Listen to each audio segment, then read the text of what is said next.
Shalom semua warga kerajaan. Tema besar tahun ini adalah bangkitnya para pemimpin. Tetapi juga perkataan emerging itu juga ada hubungan dengan yang lebih besar, yaitu awakening. Awakening itu kebangunan.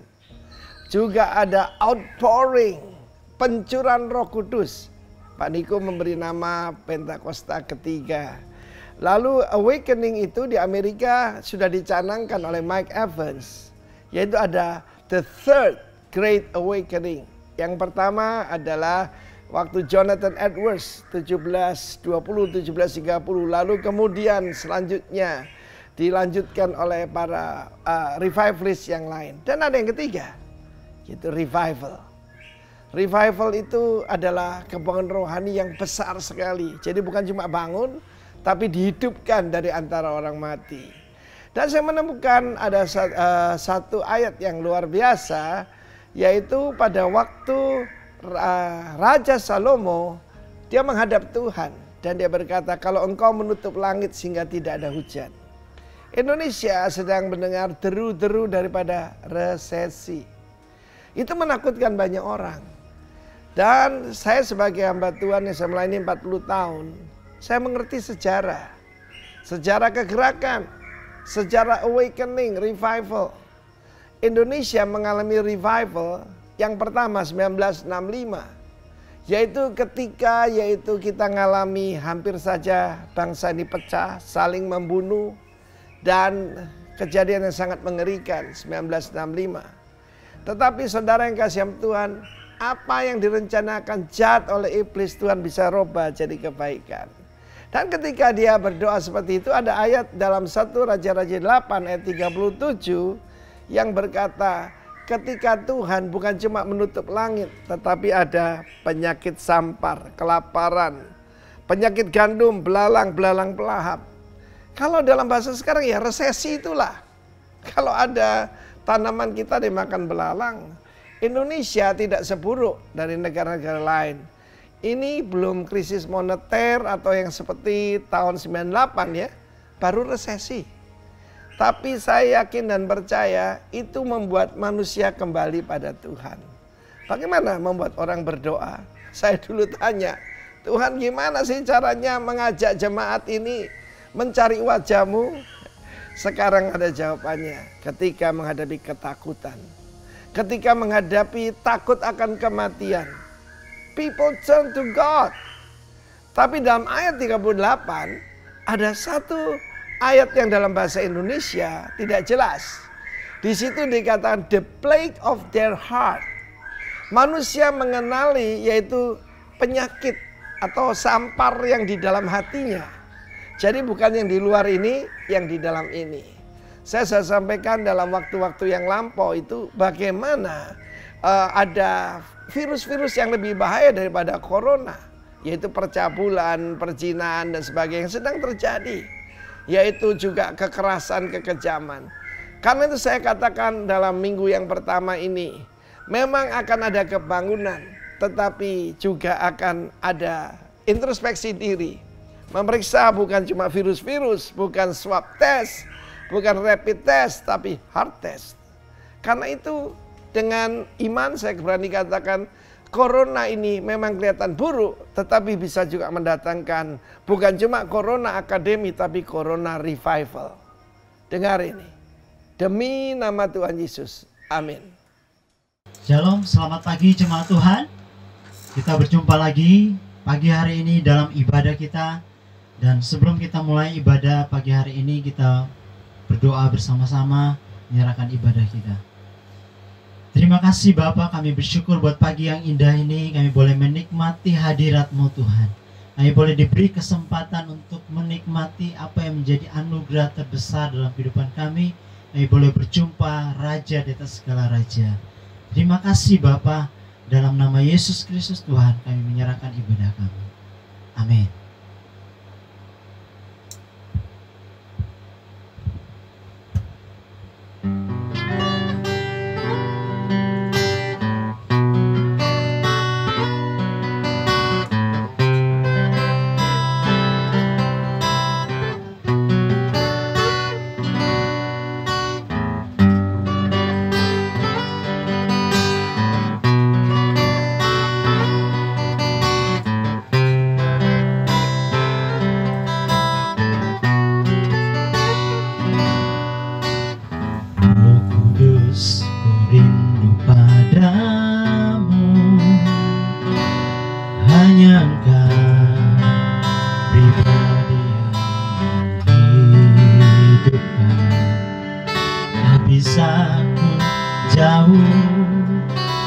bisa ku lepas darimu-lah sumber kehidupan. Roh Kudus, Roh Kudus, ku rindu padamu. Hanya Engkau pribadi yang hidupkan. Tak bisa ku jauh, tak bisa ku lepas darimu-lah sumber kehidupan. Hanya Engkau yang ku cinta. Oh Roh Kudus, ku serahkan hidup dalam genggaman-Mu. Pulihkanlah, berkaryalah. Aku ada untuk beritakan Engkau hidup.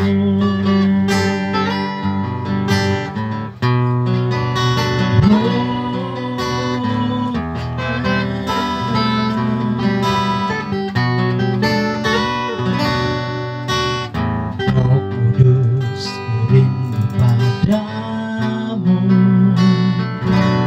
Hanya Engkau pribadi yang hidupkan. Tak bisa ku jauh, tak bisa ku lepas darimu-lah sumber kehidupan. Hanya Engkau yang ku cinta. Oh Roh Kudus, ku serahkan hidup dalam genggaman-Mu.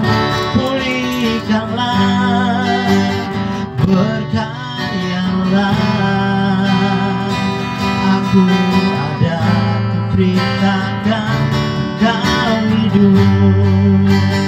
Hanya Engkau yang ku cinta. Oh Roh Kudus, ku serahkan hidup dalam genggaman-Mu. Pulihkanlah, berkaryalah. Aku ada untuk beritakan Engkau hidup. Hanya Engkau yang ku cinta. Oh Roh Kudus, ku serahkan hidup dalam genggaman-Mu. Pulihkanlah, berkaryalah. Aku ada untuk beritakan Engkau hidup. Aku ada untuk beritakan Engkau hidup. Aku ada untuk beritakan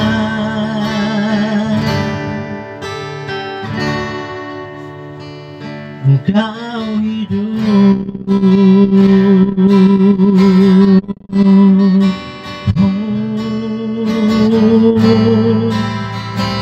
Ada untuk memberitakan nama-Mu yang ajaib, beritakan kebesaran-Mu Bapa atas hidup kami. Oh, kami ada untuk jadi penyembah-Mu, yang menyembah-Mu dalam roh dan kebenaran.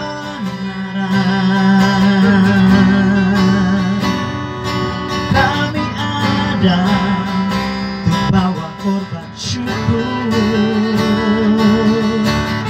Oh, ini hidup kami, pakailah hidup kami ya Tuhan. Oh Yesus.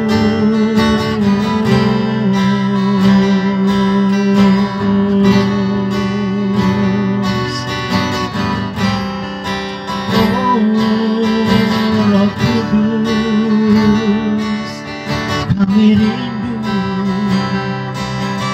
kami haus akan Roh-Mu Bapa.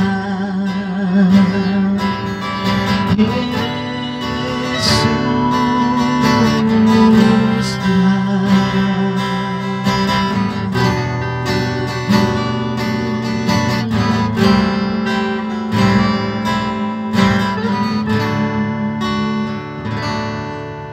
Dan ku ingin mengenal-Mu Tuhan lebih dalam dari semua yang ku kenal.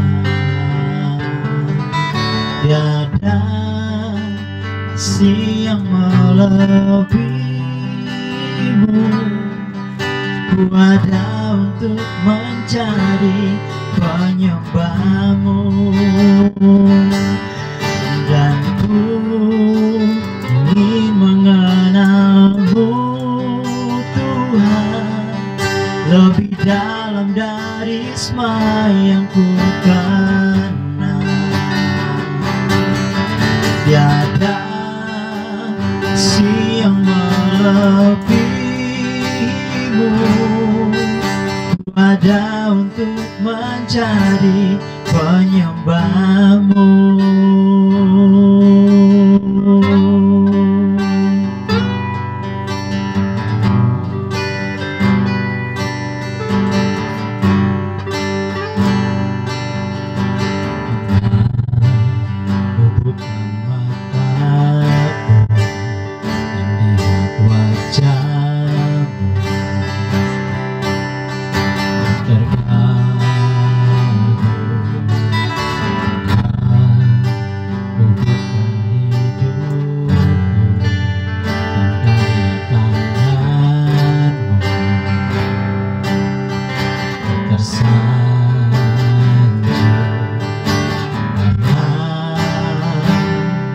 Semua yang baik dalam hidupku, itulah Kau beri kesempatan yang baru, dan ku ingin mengenal-Mu Tuhan lebih dalam dari semua yang ku kenal. Tiada kasih yang melebihi-Mu, ku ada untuk mencari penyembah-Mu. Dan ku ingin mengenal-Mu Tuhan lebih dalam dari semua yang ku kenal. Tiada kasih yang melebihi-Mu, ku ada untuk menjadi penyembah-Mu.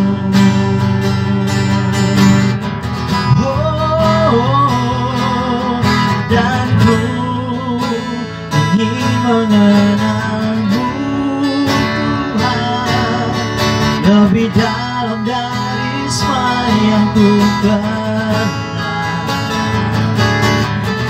Tiada kasih yang melebihi-Mu, ku ada untuk mencari penyembah-Mu. Ku ada untuk mencari penyembah-Mu. Ku ada untuk mencari, ku ada untuk mencari, ku ada untuk mencari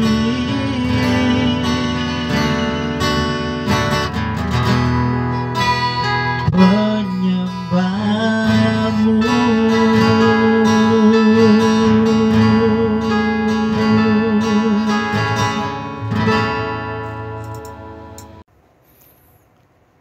Puji Tuhan, Shalom saudara-saudara yang dikasihi oleh Tuhan. Jemaat Rock Sumbawa, bagaimana kabarnya? Senang berjumpa dengan saudara-saudara kembali.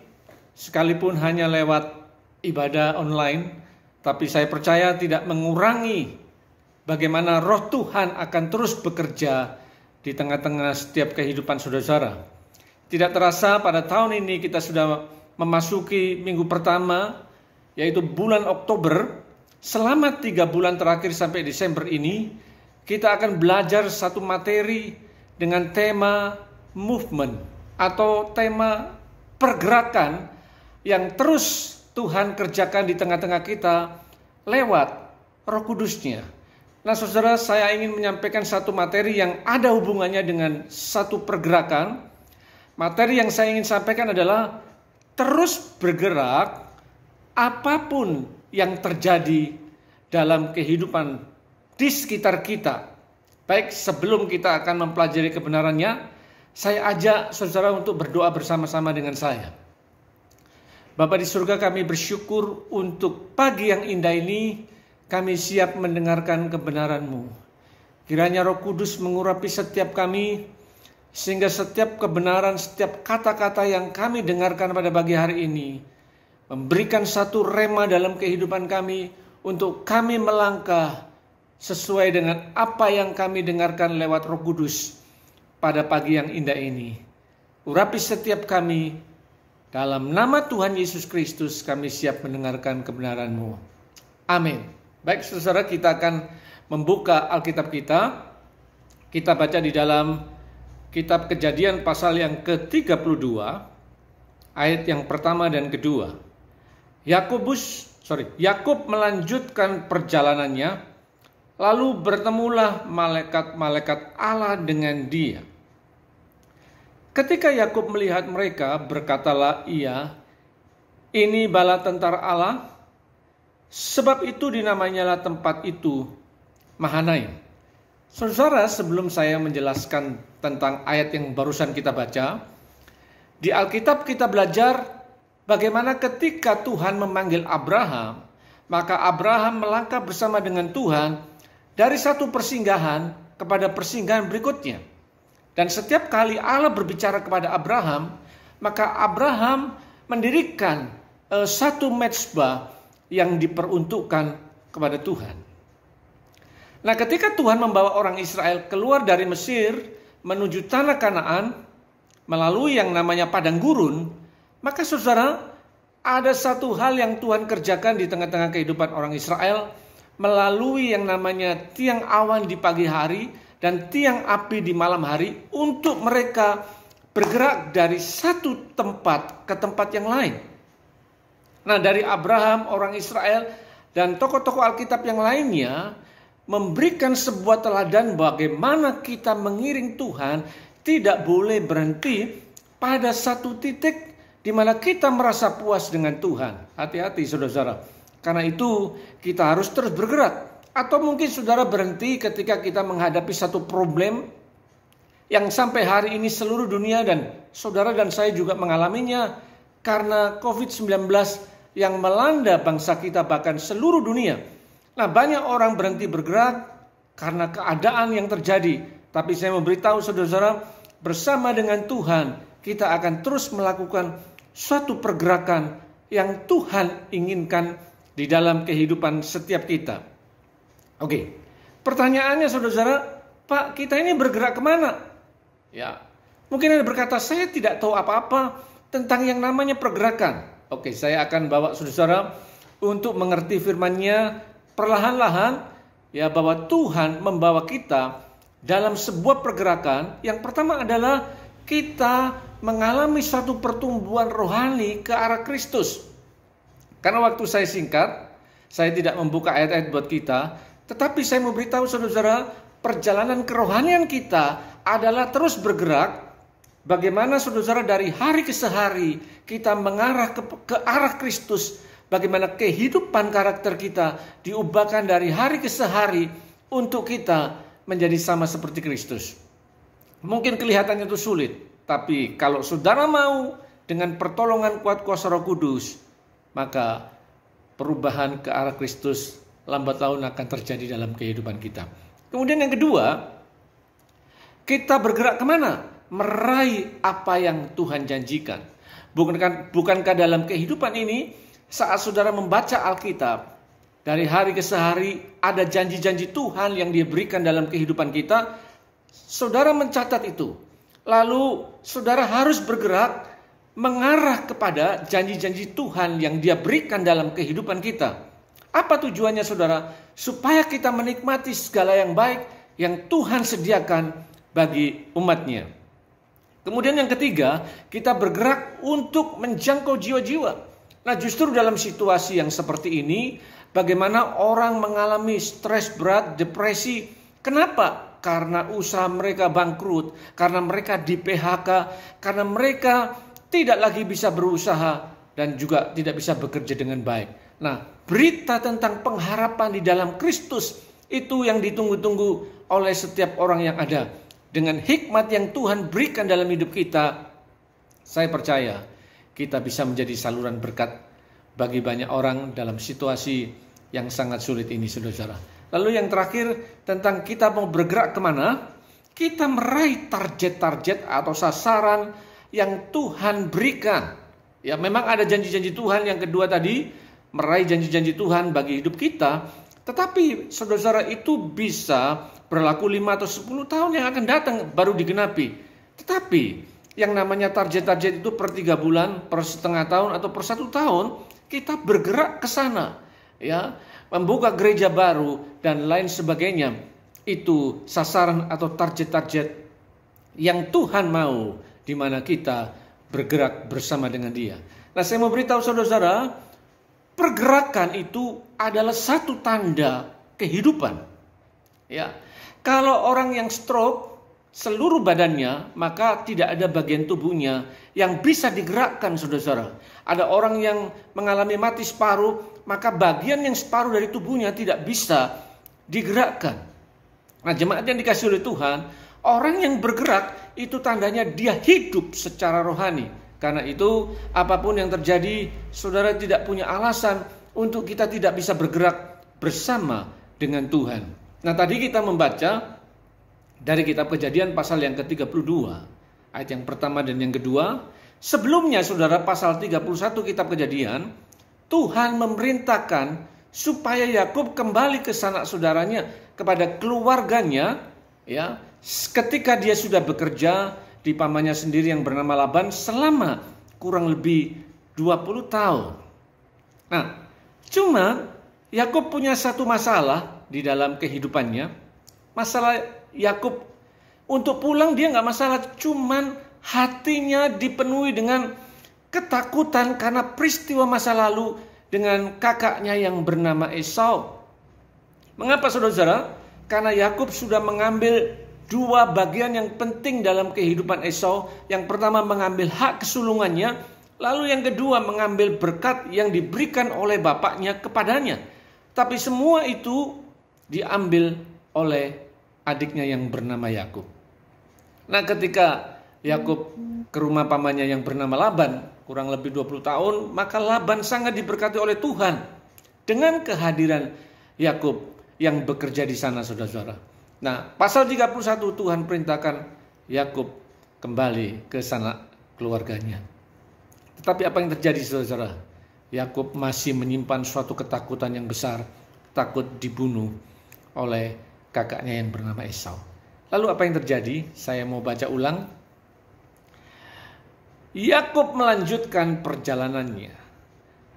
Lalu bertemulah malaikat-malaikat Allah dengan dia. Nah, perhatikan saudara, biasanya orang yang mengalami ketakutan, dia akan maju mundur untuk dia terus melangkah. Ya, bukankah ketika corona datang di negeri kita, sekalipun dimulai dari negeri Cina, tapi pada bulan Maret awal-awal, maka corona itu menyerang hebat ya di negeri kita, dan seluruh pulau-pulau yang ada hampir juga mengalami hal yang serupa. Saya percaya juga termasuk NTB, khususnya kota Sumbawa Besar. Nah, saudara, banyak orang mengalami ketakutan dengan kondisi ini. Ya, kita memang harus memakai prosedur yang ditetapkan oleh pemerintah, ya, di new normal ini dengan tetap memakai masker, sering cuci tangan, terus melakukan social dan physical distancing. Supaya apa? Supaya kita menjaga dari semua kemungkinan penularan. Itu harus, saudara. Tetapi tidak boleh di tengah-tengah kita ada suatu ketakutan yang amat sangat. Sampai takut mati yang begitu rupa. Nah, jemaat yang dikasih Tuhan, sebetulnya yang dialami Yakub itu kondisi yang seperti itu, sama yang dialami oleh setiap anak-anak Tuhan yang ada di belahan bangsa ini, saudara-saudara. Ya, ada gereja-gereja yang lainnya di kota di mana jemaat Tuhan sudah beribadah, tapi ada beberapa pendeta yang takut untuk melakukan hal itu.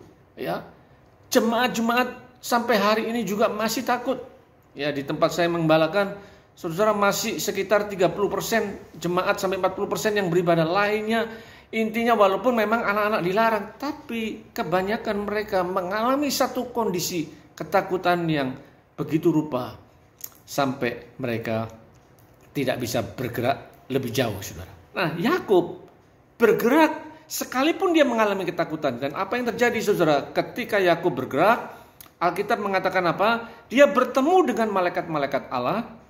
Dan apa yang terjadi, saudara? Ayat yang kedua, ketika Yakub melihat mereka, berkatalah ia, ini bala tentara Allah, sebab itu dinamainya tempat itu Mahanaim.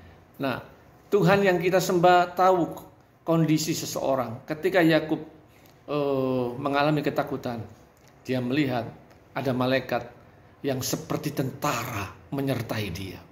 Nah, jemaat yang dikasih Tuhan, ketika kita mau bergerak, sekalipun mungkin masih ada ketakutan, tapi Tuhan tahu hati kita. Asal kita tidak boleh berhenti. Seperti Yakub, dan ketika Yakub bergerak, penyertaan Tuhan itu datang dalam kehidupannya. Itu yang pertama, saudara-saudara. Saya akan mengajak kita semuanya untuk melihat poin yang kedua. Mari kita baca di dalam 1 Raja-Raja pasal yang ke-19. 1 Raja-Raja pasal yang ke-19. Kita akan baca ayat yang ke-9. Begini bunyi firman Tuhan. Di sana masuklah ia ke dalam sebuah gua dan bermalam di situ, maka firman Tuhan datang kepadanya. Demikian, apakah kerjamu di sini, Elia? Jawabnya, aku bekerja segiat-giatnya bagi Tuhan, Allah semesta alam, karena orang Israel meninggalkan perjanjianmu, meruntuhkan mezbah-mezbahmu, dan membunuh nabi-nabimu dengan pedang. Hanya aku seorang dirilah yang masih hidup, dan mereka ingin mencabut nyawaku. Lalu firman-Nya, keluarlah dan berdiri di atas gunung itu di hadapan Tuhan. Nah, poin yang pertama kita belajar, ketika saudara dan saya bergerak, maka Tuhan akan menyertai kita. Ketakutan tidak ada di dalam kehidupan saudara. Dan juga itu yang dialami oleh Yakub. Nah, poin yang kedua, kita akan belajar bahwa pergerakan Tuhan itu adalah hari ini. Apa maksudnya, saudara-saudara? Ya, saya akan jelaskan lewat peristiwa Nabi Elia. Saudara-saudara, pada waktu Elia membunuh 450 Nabi Baal, esok harinya, maka Ratu Isabel dapat laporan dari salah satu bujangnya bahwa nabi-nabinya dibunuh oleh Nabi Elia, maksud saya bukan Elisa, Elia. Dan apa yang terjadi, saudara? Isabel berkata, sama seperti engkau telah membunuh nabi-nabiku, besok aku juga akan membunuh engkau. Lalu Elia ketakutan dan lari masuk dalam sebuah gua. Di situ dia terus tertidur. Ya. Dan apa yang terjadi, saudara? Ayat yang ke-7 tadi kita baca, Tuhan berkata begini. Ya.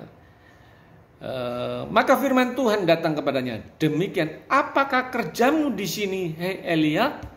Nah, saudara, Tuhan tidak berkata begini. Perhatikan, Elia, kemarin kamu hebat ya, sudah melakukan atau membunuh nabi-nabi Baal yang jumlahnya 450, dan kamu luar biasa hebat. Tuhan tidak berkata seperti itu, saudara. Dia berkata apa? Apa kerjamu di sini, hei Elia? Nah, saudara, dengan kata lain, pergerakan Tuhan itu tidak bicara tentang masa lalu. Ada banyak orang bangga dengan masa lalu, boleh-boleh saja menceritakan masa lalunya, ya pengalaman-pengalaman yang hebat yang ada, yang pernah Tuhan kerjakan di dalam dirinya sekian waktu yang lalu. Dan mungkin dia bangga, dia bersaksi kemana-mana saudara-saudara tentang masa lalunya. Tetapi itu tidak cukup, saudara. Dengarkan, Tuhan tidak memuji bagaimana Elia membunuh 450 Nabi Baal. Tapi Tuhan berkata, apa kerjamu di sini Elia? Dengan kata lain, saudara-saudara, Tuhan juga bertanya kepada saudara-saudara dalam kehidupan setiap kita. Apa yang kamu alami bersama dengan aku hari ini, itulah yang disebut dengan sebuah pergerakan. Bukan kisah-kisah masa lalu, sekalipun itu penting. Tetapi Tuhan mau kita terus bergerak bersama dengan Dia, yaitu hari ini apa yang saudara buat bersama dengan Tuhan. Dan Elia disadarkan oleh Tuhan, dan Tuhan berkata, keluarlah dari gua-gua persembunyianmu, ya. Lalu dengarlah firman Tuhan dan sebagainya, saudara. Dan Elia menjadi sadar, rupa-rupanya untuk mengikuti Tuhan harus mengikuti apa yang Dia sampaikan lewat firman-Nya, bukan masa lalu, tapi hari ini apa yang Tuhan ingin saudara buat bersama Dia. Itu yang dimaksud dengan sebuah pergerakan. Saudara tahu yang namanya pergerakan itu progres, terus bergerak dari satu tempat ke tempat yang lain, dari satu persinggahan kepada persinggahan yang lain, dari satu pengalaman rohani kepada pengalaman rohani yang berikutnya, dari satu kesaksian kepada kesaksian, dari satu pertolongan kepada pertolongan, dari satu kemuliaan kepada kemuliaan yang berikutnya. Itu yang dimaksud dengan suatu pergerakan bersama dengan Tuhan. Lalu kita belajar melihat poin yang ketiga. Nah, saudara, poin ini adalah poin yang bagi saya sangat menarik. Ya, saya akan ajak kita membaca di dalam 2 Raja-Raja pasal yang ke-7. Ya, 2 Raja-Raja pasal yang ke-7 ayat yang ke-1. Secara cepat saya bacakan.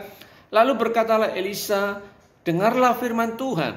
Beginilah firman Tuhan, besok kira-kira waktu ini sesukat tepung yang terbaik akan berharga sesikal, dan 2 sukat jelai akan berharga sesikal di pintu gerbang Samaria. Tetapi perwira yang menjadi ajudannya raja menjawab abdi Allah, katanya, sekalipun Tuhan membuat tingkap-tingkap di langit, masakan hal itu mungkin terjadi? Jawab abdi Allah, sesungguhnya engkau akan melihatnya dengan matamu sendiri, tetapi tidak akan makan apa-apa daripadanya.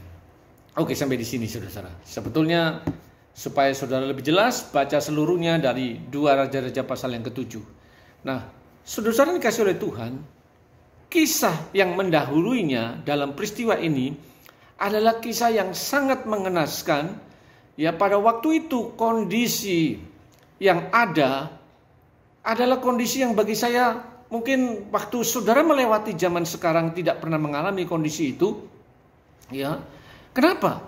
Karena harga-harga yang sangat mahal. Contoh, kepala keledai harganya 80 sikal perak. Nah, mungkin itu masih oke-oke. Tapi ini saudara, tai merpati harganya 5 sikal perak. Ada di antara saudara yang makan tai merpati? Maaf ini saudara, saya percaya tidak ada yang makan yang seperti itu. Tapi karena saking susahnya, bahkan tai merpati itu laku 5 sikal perak, saudara-saudara. Ya, dan yang paling mengenaskan adalah orang sampai berusaha makan anaknya. Ya, kenapa? Karena kelaparan yang sangat hebat. Dan apa yang terjadi? Pasal yang ke-7, Nabi Elisa bernubuat bahwa intinya harga-harga akan jadi turun dengan drastis. Dan pada waktu itu ada panglima tentara Aram berkata, sekalipun langit-langit terbuka, tingkap langit terbuka, aku tidak akan percaya. Dan Nabi Elisa berkata, engkau akan melihat sendiri dan engkau tidak akan pernah mengalami.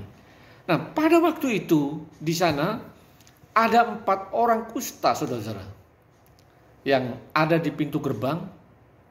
Mereka berkata begini satu dengan yang lain. Kalau kita ada terus di sini, toh kita juga mati, mending kita ke kota. Kalau kita mati di kota, ya nggak masalah. Sama juga kalau kita tetap ada di pintu gerbang ini, kita pun juga mati. Tapi mereka berkata begini, siapa tahu di kota ada makanan. Dan apa yang terjadi saudara? Ketika mereka bergerak, ketika mereka melangkah, ternyata Tuhan membuat sebuah huru-hara saudara. Tiba-tiba tentara Aram yang berdiam di kemah-kemah, seperti mendengar derap langkah pasukan tentara yang tidak tahu asalnya dari mana saudara-saudara. Dengan kereta-keretanya, tahu-tahu mereka meninggalkan kemahnya. Dengan semua bahan makanan dan segala perhiasan yang mereka miliki. Ya, setelah itu 4 orang kusta ini berada di perkemahan tentara Aram. Apa yang terjadi saudara? Mereka makan sampai puas. Bukan hanya di situ, mereka membongkar-bongkar kemah mereka. Ternyata mereka menemukan emas dan perak. Lalu pindah ke kemah yang lain, menemukan emas dan perak.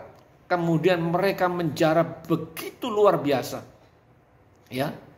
Nah, saudara kasih Tuhan, mari kita belajar dari kisah 4 orang kusta ini. Sekalipun kondisi yang mereka hadapi tidak memungkinkan untuk mereka survive atau mereka bisa bergerak lebih lagi karena keadaan yang sangat sulit. Tapi mereka katakan yang saya sangat suka. Daripada kita mati di sini, mending kita ke kota. Kalau Tuhan mengizinkan kita hidup, kita akan hidup. Dan kalau Tuhan mengizinkan kita mati di sana, kita mati. Tapi lebih baik kita bergerak. Siapa tahu di situ ada sesuatu yang lebih baik. Nah saudara, hari ini mungkin saudara berkata, Pak, bisnis saya sudah sepertinya nggak ada harapan. Sepertinya segala sesuatu yang saya inginkan karena COVID-19 ini yang sudah lebih dari 6 bulan, sepertinya harapan saya jadi sangat kecil. Nah, saya mau beritahu saudara, kalau 4 orang kusta ini diam, ya mereka tidak mendapat apa-apa. Dan ketika mereka bergerak, Alkitab mengatakan ada sesuatu yang luar biasa terjadi yang mereka dapatkan. Nah saudara, saya juga pernah membaca, mungkin setiap saudara juga pernah membaca dalam Kejadian pasal yang ke-26. Pada waktu itu adalah musim kelaparan, musim paceklik. Dan apa yang terjadi saudara? Ishak, Abraham itu bukan petani saudara. Mereka semua adalah peternak. Lalu Alkitab mengatakan apa? Ishak menabur di musim paceklik.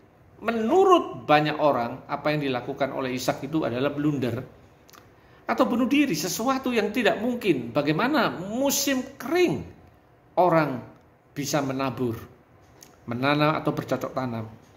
Nah, sebelum saya menjelaskan lebih lanjut, sebetulnya di dalam kehidupan Ishak ada shifting, ada satu perpindahan dari peternak menjadi petani, dan itu bukan hal yang mudah. Tapi bagaimana mungkin Ishak mendapatkan pengertian itu? Dia kok berani mengambil keputusan untuk dia menabur benih yang ada. Nah saudara, sebentar saya ingin bacakan buat kita pada pagi yang indah ini. Mari kita baca di dalam Kejadian pasal yang ke-26.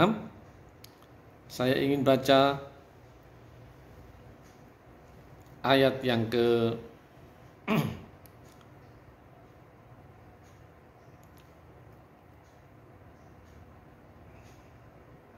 3 dan 4. Tinggallah di negeri ini sebagai orang asing, maka aku akan menyertai engkau dan memberkati engkau. Sebab kepadamulah dan kepada keturunanmu akan kuberikan seluruh negeri ini, dan aku akan menepati sumpah yang telah kuikrarkan kepada Abraham ayahmu. Aku akan membuat banyak keturunanmu seperti bintang di langit. Aku akan memberikan kepadamu keturunanmu seluruh negeri ini, dan oleh keturunanmu semua bangsa di bumi akan mendapat berkat. Nah, kata keturunan di situ terjemahan bahasa Inggrisnya adalah seed benih, SEED. Nah, jadi saudara, kenapa Ishak menabur di musim paceklik? Dia ingat kata-kata Tuhan, keturunanmu, seed, benih yang ada dalam hidupmu ya akan memberkati banyak orang. Dan dari kata benih itu dia nangkep sesuatu. Sekalipun ini masa paceklik, dia terus bergerak. Apa yang dia lakukan? Dia menabur, saudara. Dan orang senang dengan ayat yang ke-26. Ketika Ishak menabur, maka dia menuai 100 kali lipat. Dan Ishak menjadi kaya dan kian lama kian kaya. Tapi orang tidak tahu asal muasalnya, saudara, bahwa itulah sebuah remah. Dengarkan, seperti yang saya katakan tadi, pergerakan Tuhan itu bukan kemarin, bukan masa lalu. Pergerakan Tuhan itu hari ini, melalui remah yang Tuhan berikan dalam hidup kita pada hari itu. Di situ kita harus bergerak. Nah, Ishak bergerak melalui remah yang dia terima, akibatnya dia menuai hal yang sangat-sangat luar biasa dialami dalam kehidupan Ishak. Jemaat yang dikasih oleh Tuhan, jangan pernah takut melangkah kalau Tuhan perintahkan itu dalam kehidupan kita. Itu poin yang ketiga. Saya akan masuk pada poin yang terakhir. Ya, mari kita baca di dalam 2 Samuel pasal yang ke-7. 2 Samuel pasal yang ke-7.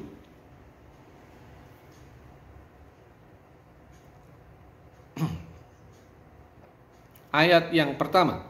Ketika raja telah menetap di rumahnya dan Tuhan telah mengaruniakan keamanan kepadanya terhadap semua musuhnya di sekeliling, berkatalah raja kepada Nabi Nathan, "Lihatlah, aku ini diam dalam rumah dari kayu aras, padahal tabut Allah diam di bawah tenda."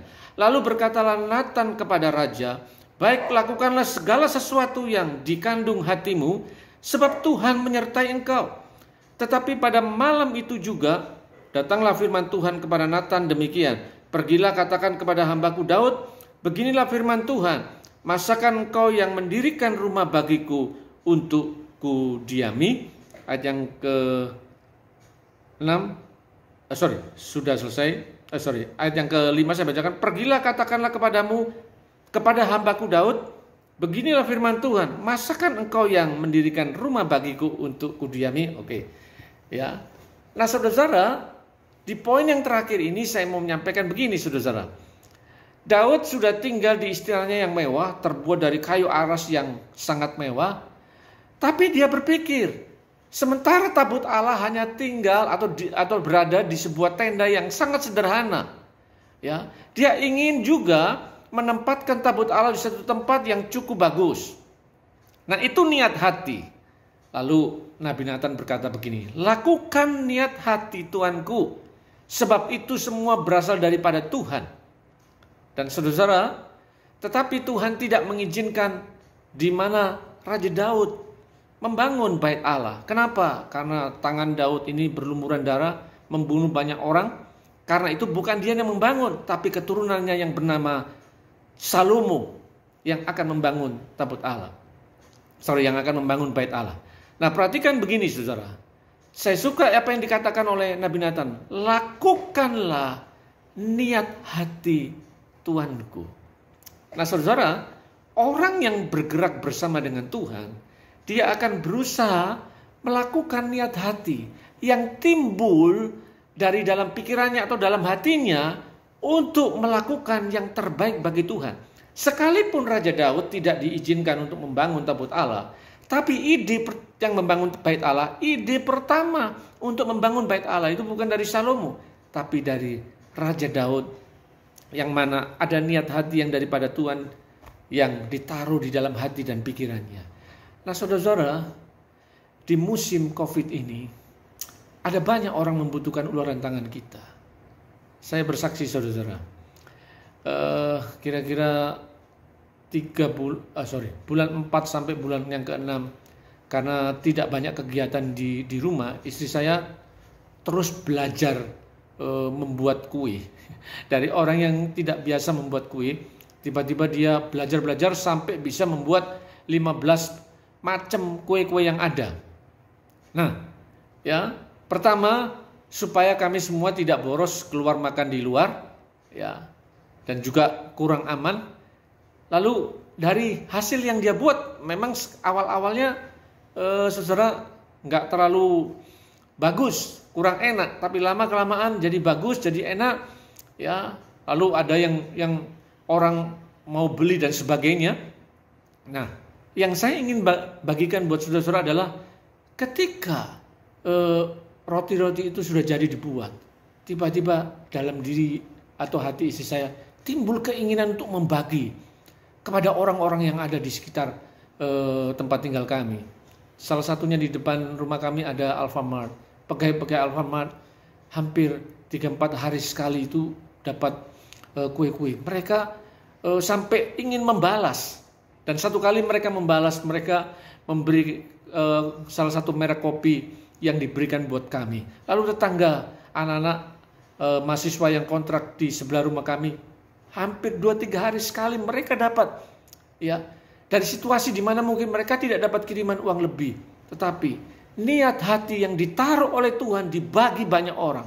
Nah, saudara dikasih oleh Tuhan, izinkan pada pagi hari ini Tuhan bergerak bagaimana dia berbicara di hati saudara untuk melangkah berbuat sesuatu. Mungkin itu sesuatu yang sangat remeh, kecil, tapi ketika Tuhan menaruh di hati saudara, maka akan ada hal-hal yang indah terjadi dalam hidup setiap kita. Ya, saudara, ikan yang mati itu akan terbawa oleh arus. Tetapi ikan yang hidup, dia sanggup melawan arus. Ikan yang mati adalah ikan yang nggak bisa bergerak. Ya, itu sebabnya arus laut membawa dia ke sana kemari. Tetapi ikan yang hidup, sekalipun arusnya deras, dia sanggup melawan. Gereja Tuhan yang hidup, maka gereja Tuhan itu akan bergerak seperti yang Tuhan inginkan. Sekalipun arus yang ada sekarang ini sangat sulit, tapi gereja Tuhan akan tetap terus bergerak mengikuti tuntunan yang daripada Tuhan. Dan di situ Tuhan sedang menyediakan dan akan menyediakan hal-hal yang indah, hal-hal yang besar. Akan ada berkat-berkat yang ajaib yang disediakan di dalam kehidupan saudara-saudara. Itu sebabnya pada pagi hari ini, saudara-saudara, sebelum kita menikmati perjamuan, kalau di antara saudara ada yang ketakutan, kalau ada di antara saudara-saudara yang masih memikirkan masa lalu hidup kita, kalau ada di antara saudara-saudara yang masih berkata, Pak, saya tidak bisa berbuat lebih banyak lagi karena kesulitan ekonomi. Dengarkan saudara, ingat bagaimana 4 orang kusta menerobos ketidakmungkinan, ya, dan mereka menikmati segala yang baik. Tentunya saudara-saudara bergantung pada Roh Kudus, bertanya apa yang saudara dan saya buat untuk melangkah supaya kita menikmati sesuatu yang indah. Dan yang terakhir, lakukan niat hatimu yang digerakkan oleh Tuhan untuk memberkati banyak orang. Dan di situ mereka akan melihat Kristus yang bekerja di dalam kehidupan saudara dan saya. Puji nama Tuhan. Bapak Ibu yang dikasihi oleh Tuhan, mari siapkan hati kita. Di pagi yang indah ini kita menikmati persekutuan dengan tubuh dan darah Yesus. Mari kita angkat roti kita yang adalah tubuh Kristus. Ketika saudara menikmati persekutuan dengan tubuh dan darah Kristus, maka saudara tidak akan pernah berhenti dalam kehidupan ini untuk saudara berhenti. Sebab Yesus sekalipun dia menderita, dari awal di Taman Getsemani, penderitaan yang begitu berat. Bagaimana pembuluh darahnya pecah, mengeluarkan darah karena stres yang berat, saudara-saudara. Yesus tidak berhenti. Yesus awalnya memang berkata, kalau boleh cawan ini lalu dari hadapanku. Tapi Yesus berkata apa? Tidak, untuk ini aku datang ke dalam dunia. Yesus tidak berhenti bergerak, sekalipun yang diterima itu adalah sesuatu yang sangat sulit, saudara-saudara. Tapi dia melakukan apa yang menjadi kehendak Bapa. Lalu dia ditangkap, dia disiksa, dia dianiaya, dimahkotai duri, ditampar, dicambuk yang tidak terhingga, darahnya habis keluar semuanya. Ya, ketika dia disalib, di atas salib, dia ditusuk dan semua darahnya, saudara, keluar. Apakah Yesus kemudian bilang sama Bapa, turunkan aku dari salib? Tidak, saudara. Yesus tetap terus bergerak mengikuti apa yang diinginkan oleh Bapanya. Sebab dengan dia terus bergerak, apa yang terjadi saudara-saudara? Dunia akan diselamatkan. Kalau gereja Tuhan takut bersaksi, gereja Tuhan takut bergerak, tidak mau berbuat lebih untuk mengikuti apa yang Tuhan perintahkan dalam kehidupan saudara, maka lambat laun kerohanian kita menjadi mati. Tapi ketika saudara mau bergerak, ya, sesuatu yang ajaib terjadi. Ingatkah saudara, ketika Tuhan perintahkan untuk keluarga Lot terus bergerak ke atas gunung supaya menjauhi hukuman Tuhan atas Sodom dan Gomora. Ternyata ada satu dalam keluarga itu, yaitu istri Lot. Dia tidak bergerak dan menoleh ke belakang. Akhirnya dia menjadi tiang garam, yaitu monumen. Monumen adalah lawan daripada movement. Movement itu bergerak, tapi monumen itu diam. Nah, gereja Tuhan, waktu saudara dan saya menikmati perjamuan, ikuti teladan Yesus yang terus bergerak sampai akhir, mengikuti kehendak Bapanya. Dan di situ, saudara-saudara, seluruh dunia diselamatkan kalau gereja Tuhan terus bergerak seperti yang Dia inginkan buat kita semuanya. Akan ada banyak orang diberkati melalui hidup setiap kita. Baik, mari kita mengangkat roti yang ada di tangan kita, yaitu tubuh Kristus sendiri. Sebelum Yesus menderita dan mati di salib, maka Dia mengajak ke-12 muridnya untuk makan perjamuan bersama dengan Dia. Lalu Yesus memecah-mecahkan roti serta berkata, "Inilah tubuhku yang diserahkan bagi kamu. Perbuatlah ini untuk peringatan akan daku." Tubuh Kristus dibagikan kepada murid-muridnya supaya mereka diselamatkan. Tubuh Yesus yang kita makan untuk mengingat Dia. Tetapi saudara, pertanyaannya, maukah kita dipecahkan untuk bergerak memberikan banyak hal untuk memberkati orang-orang yang ada di sekitar kita? Seperti yang Daud alami. Lakukan lihat hatimu, kata Nabi Nathan. Hari ini juga Tuhan berkata, lakukan niat hatimu seperti yang aku perintahkan kepadamu untuk engkau lakukan kepada tetanggamu, kepada karyawanmu, kepada tetanggamu. Itu sama dengan roti yang dipecahkan untuk mereka menikmati kekuatan yang luar biasa. Saudara dikasih oleh Tuhan, bukankah roti yang ada di tangan kita adalah persekutuan dengan tubuh Kristus? Mari kita makan bersama dalam nama Tuhan Yesus Kristus.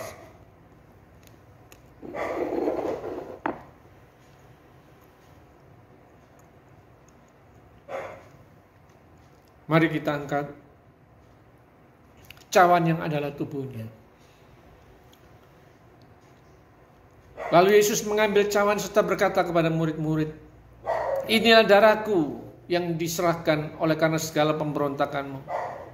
Perbuatlah ini sebagai peringatan akan daku."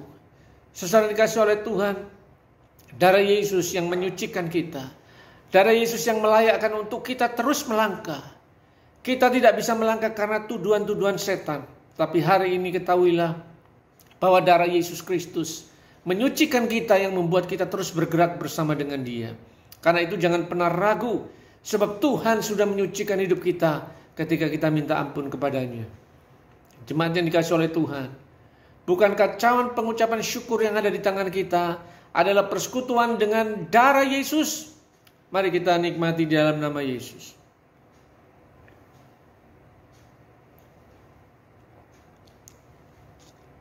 Haleluya. Mari kita buka tangan kita, merenungkan apa yang Tuhan sudah buat dalam hidup saudara dan saya. Dia yang adalah Tuhan, tapi memberikan teladan.